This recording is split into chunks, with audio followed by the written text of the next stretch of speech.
जय सिया राम दोस्तों। तो आज हम बात करने वाले हैं प्रदोष व्रत के बारे में, जो कि आज ही के दिन शुक्र प्रदोष जिसको कहा जाता है उस दिन पड़ रहा है। तो आज हम जानेंगे कि इनकी पूजा विधि कैसे करते हैं, इनके व्रतों के लाभ क्या क्या होते हैं और इनके क्या क्या नियम होते हैं। तो चलिए हम देर नहीं करते हैं, टॉपिक को स्टार्ट करते हैं। हिंदू धर्म में एकादशी को विष्णु से तो प्रदोष को शिव से जोड़ा गया है। हालांकि ऐसा ज़रूरी नहीं है, आपका इष्ट कोई भी हो आप ये दोनों ही व्रत रख सकते हैं। ज़रूरी नहीं है कि प्रदोष व्रत रखते हुए आपको शिव की ही उपासना करनी है और किसी देवी देवता की नहीं करनी चाहिए। प्रदोष को प्रदोष कहने के पीछे एक कथा जुड़ी हुई है। संक्षेप में है कि चंद्रमा को क्षय रोग हो गया था, जिसके चलते उन्हें मृत्यु तुल्य कष्ट हो रहा था।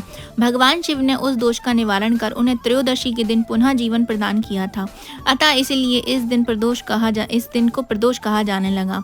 प्रत्येक मास में जिस तरह 2 एकादशी होती हैं, उसी तरह 2 प्रदोष भी होते हैं। त्रयोदशी तेरस को प्रदोष कहा जाता है। प्रदोष काल में उपवास में सिर्फ हरे मूंग का सेवन करना चाहिए, क्योंकि हरा मूंग पृथ्वी तत्व का है और मंदाग्नि को शांत करता है। आइए अब जानते हैं कि प्रदोष काल है क्या। प्रदोष व्रत में प्रदोष काल का बहुत महत्व होता है।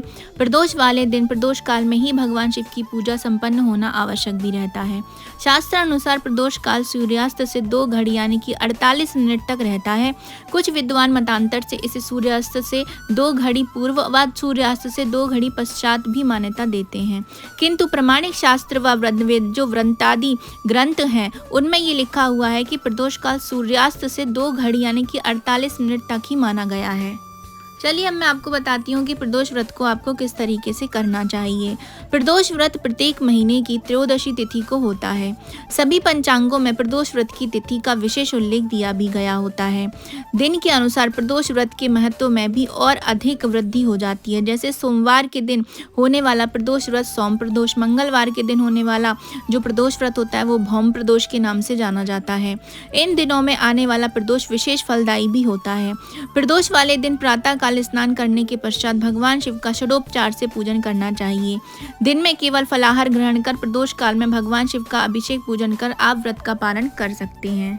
अब मैं आपको बताती हूँ कि आपको प्रदोष व्रत कब से शुरुआत करना चाहिए। व्रतादि ग्रंथों में किसी भी व्रत को आरंभ करने की तिथि, मास व पक्ष व मुहूर्त का उल्लेख मिलता है। शास्त्र अनुसार प्रदोष व्रत किसी भी मास के शुक्ल पक्ष की त्रयोदशी तिथि से प्रारंभ किया जा सकता है।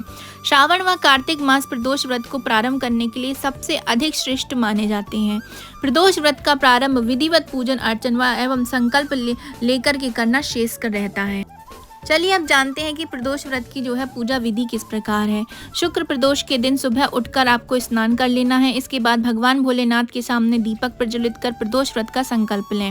संध्या समय शुभ मुहूर्त में पूजा आरंभ करें। गाय के दूध, दही, घी, शहद और गंगा जल आदि से शिवलिंग का अभिषेक करें। फिर शिवलिंग पर श्वेत चंदन लगाकर बेलपत्र, मदार, पुष्प, भांग आदि अर्पित करें।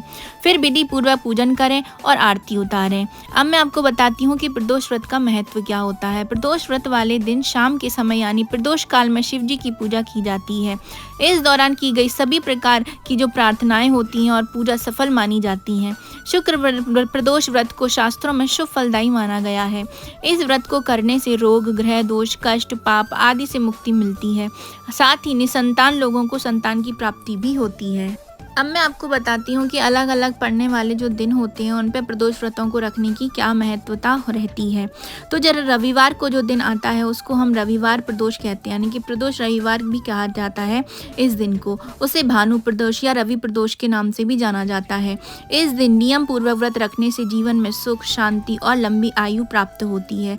रवि प्रदोष का संबंध सीधा सूर्य से होता है, अतः चंद्रमा के साथ सूर्य भी आपके जीवन में सक्रिय रहता है। यह सूर्य से संबंधित होने के कारण नाम, यश और सम्मान भी दिलाता है। अगर आपकी कुंडली में अपयश का योग हो तो यह प्रदोष करें। रवि प्रदोष रखने से सूर्य संबंधी सभी परेशानियां दूर हो जाती हैं। अब हम बात करते हैं सोमवार प्रदोष व्रत की। सोमवार को त्रयोदशी तिथि आने पर इसे सोम प्रदोष कहते हैं।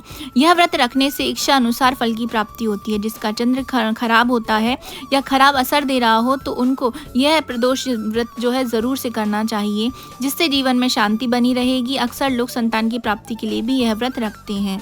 अब आता है मंगलवार। मंगलवार को आने वाले इस प्रदोष को भौम प्रदोष कहते हैं। इस दिन स्वास्थ्य संबंधी तरह की समस्याओं से मुक्ति पाई जा सकती है। इस दिन प्रदोष व्रत विधि पूर्वक रखने से कर्ज से छुटकारा मिल जाता है। अब आता है बुधवार का दिन। इस दिन को आने वाले प्रदोष को सौम्यवारा प्रदोष भी कहा जाता है। यह शिक्षा एवं ज्ञान की प्राप्ति के लिए किया जाता है। साथ ही यह जिस भी तरह की मनोकामना लेकर किया जाए उसे भी पूर्ण करता है। यदि आप में इष्ट प्राप्ति की इच्छा है तो यह व्रत आपको जरूर से करना चाहिए। अब आता है गुरुवार। इसको गुरुवारा प्रदोष व्रत भी कहते हैं। इससे आपका बृहस्पति ग्रह शुभ प्रभाव तो देता ही है, साथ ही इसे करने से पितरों का आशीर्वाद भी प्राप्त होता है। अक्सर यह प्रदोष शत्रु एवं खतरों के विनाश के लिए किया जाता है। यह हर तरह की सफलता के लिए भी रखा जाता है। अब आता है शुक्रवार का। इसे भृगुवारा प्रदोष भी कहा जाता है। जीवन में सौभाग्य की वृद्धि हेतु यह प्रदोष किया जाता है। सौभाग्य है तो धन और संपदा स्वयं ही मिल जाती है। इससे जीवन में हर कार्य में सफलता की प्राप्ति भी होती है। अब आता है शनिवार। शनि प्रदोष से पुत्र की प्राप्ति होती है। अक्सर लोग इसे हर तरह की मनोकामना पूर्ति के लिए भी करते हैं और नौकरी में पदोन्नति के लिए भी जो शनिवार का प्रदोष व्रत है वो किया जाता है। इन सभी प्रदोषों में से भी कुछ प्रदोष व्रत होते हैं जो बहुत ही ज़्यादा अच्छे और श्रेष्ठ माने जाते हैं। उनमें है रवि प्रदोष, सोम प्रदोष व शनि प्रदोष के व्रत को पूर्ण करने से अतिशीघ्र कार्य सिद्धि होकर अभीष्ट फल की प्राप्ति होती है। सर्व कार्य सिद्धि हेतु शास्त्रों में कहा गया है कि यदि कोई भी 11 अथवा 1 वर्ष के समस्त त्रयोदशी के व्रत करता है तो उसकी समस्त मनोकामनाएं अवश्य और शीघ्रता से पूर्ण होती हैं। प्रदोष रखने से आपका चंद्रमा ठीक हो जाता है, अर्थात शरीर में चंद्र तत्व में सुधार होता है। माना जाता है कि चंद्र के सुधार होने से शुक्र भी सुधरता है और शुक्र से सुधरने से बुध भी सुधर जाता है और आपकी मानसिक बेचैनी भी खत्म हो जाती है। अब मैं आपको बताती हूँ कि प्रदोष व्रत रखने के जो 6 चमत्कारिक जो लाभ हैं वो क्या होते हैं। तो एकादशी और प्रदोष दोनों ही तिथियां चंद्र से संबंधित रखती हैं। जो भी व्यक्ति दोनों में से या एक या दोनों ही तिथियों पर व्रत रखकर मात्र फलाहार का ही सेवन करता है उसका चंद्रमा कैसा भी खराब हो वह सुधरने लगता है, अर्थात शरीर में चंद्र तत्व में सुधार आ जाता है।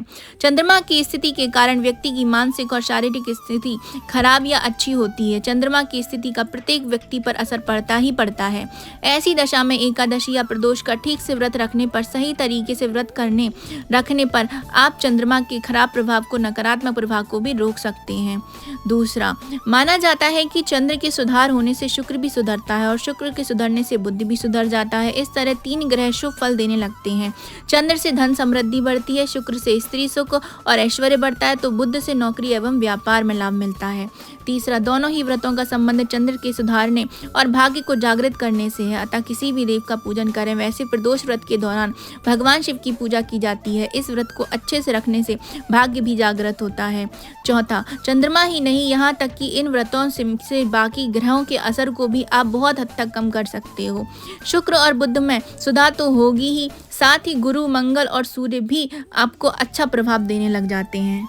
5वां जो महत्व है, एकादशी और प्रदोष के व्रत का प्रभाव आपके मन और शरीर दोनों पर ही पड़ता है। इस व्रत से आप अशुभ संस्कारों को भी नष्ट कर सकते हो। 6वां जो आखिरी यहाँ पे जो सबसे महत्वपूर्ण होता है वो है, पुराणों अनुसार जो व्यक्ति एकादशी या प्रदोष का व्रत करता रहता है वह जीवन में कभी भी संकटों में नहीं घिरता और उसके जीवन में धन और समृद्धि हमेशा के लिए बनी रहती है। ये तो वो पूजा थी जो मैंने आपको बताया कि आप घर में कर सकते हैं, लेकिन क्या आप ये बात जानते हैं कि यदि आप प्रदोष काल होता है वो सूर्य अस्त से 1 घंटे पहले का समय माना जाता है। तो उसी समय में आपको जो है भगवान शिव की पूजा आराधना प्रदोष व्रत में करनी है। जैसा कि मैंने अपने पिछले वीडियो में बताया कि जो महाशिवरात्रि वाले दिन यानी कि आज 8 मार्च के दिन ही जो है प्रदोष व्रत भी पड़ रहा है, तो ये बहुत ही ज़्यादा शुभ फलदायी होता है। तो अगर कई लोग जो ऐसे हैं जो प्रदोष व्रत को शुरुआत करना चाहते हैं तो वो आज ही के दिन से शुरुआत को कर सकते हैं। और अब अगर वो हो सके तो आप मंदिर जाकर के पूजा करें। तो मंदिर जाकर के पूजा करने का अत्यधिक फल जो है हमारे शास्त्रों में बताया जाता है। आप जो पूजा घर पे करते हो उससे जो आपको लाभ मिलता है उससे कहीं ज़्यादा दोगुना जो फल मिलता है वो आपको मंदिर में पूजा करने का मिलता है। तो आप अपनी पूरी सामग्री लेके जाइए, बेलपत्र, भांग, धतूरा, आक के फूल, दूध, दही, शहद, घी, गंगा जल, शक्कर भगवान शिव को अर्पित कीजिए। अगर हो सके तो आप अनार के जूस से भी अभिषेक कर सकते हैं, आप गन्ने के रस से भी अभिषेक कर सकते हैं। इन चीज़ों से, अलग अलग चीज़ों से या पदार्थों से भगवान शिव का अभिषेक करने से जो है आप लोगों को ना अलग अलग फलों की प्राप्ति होती है। उसके बारे में वीडियो मैं अपने नेक्स्ट वीडियो में अपलोड कर दूंगी। लेकिन आप लोग चाहें तो इस दिन पर जो है जिन लोगों को संतान नहीं हो रही है, जो संतान प्राप्ति के लिए इच्छुक हैं या फिर मतलब वो चाहते हैं कि उनको मतलब पुत्र प्राप्ति की हो जाए तो वो भगवान शिव का जो अभिषेक है वो संतान गोपाल सहस्त्र नाम के स्तोत्र या पाठ से भी करवा सकते हैं। या तो आप खुद भी कर लीजिए या आप किसी पंडित से भी करवा सकते हो, तो ये भी आपके लिए बहुत ही ज़्यादा उत्तम रहता है। तो ये थी मेरी छोटी सी जानकारी प्रदोष व्रत के बारे में। आप सबको कैसे लगी कमेंट बॉक्स में ज़रूर से बताइएगा। तो हम मिलेंगे नेक्स्ट वीडियो में। अभी मैं आपसे लेती हूँ विदा। जय सिया राम।